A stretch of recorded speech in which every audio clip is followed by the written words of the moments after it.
அடுத்த வேலை என்னமோ அதை பார்த்துட்டு போயிட்டே இருக்கணுமா?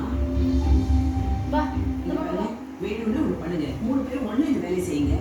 என்ன அடங்க மாட்டேன்னு சொல்லிட்டு தானே? ஏன்னா அதுதான் ரொம்ப முக்கியம்.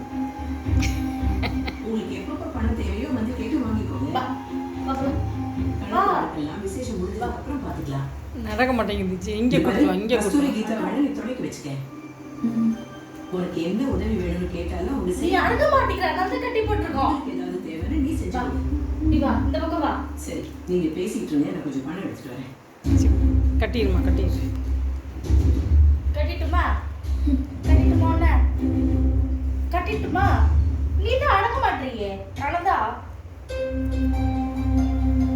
பால் பண்ண இங்க கட்டிடுவோம். எதுக்கு கூட எல்லாம் கடிச்சு வச்சிருக்க நீ?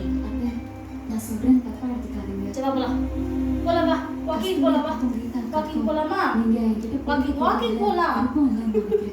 ஏமி மச்சி, இது அம்மா கிட்ட போய் கம்ப்ளைண்ட் பண்றியா? வா. வா வா. இந்த பொறுப்பு உங்ககிட்ட கொடுக்க முக்கியமான 2 விஷயம் இருக்குமா?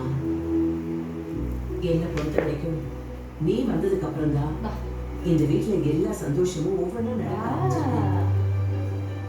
2வது, கஸ்தூரி கீதா 2 பேரும் யாருக்கு என்ன கொடுத்தாலும் ஏன் எனக்கு கொடுக்கலன்னு பிரச்சனை தான் வரும். கோபப்படுறதுலயாவது 2 பேரும் ஒண்ணா இருக்காங்களே, அது போதும் எனக்கு.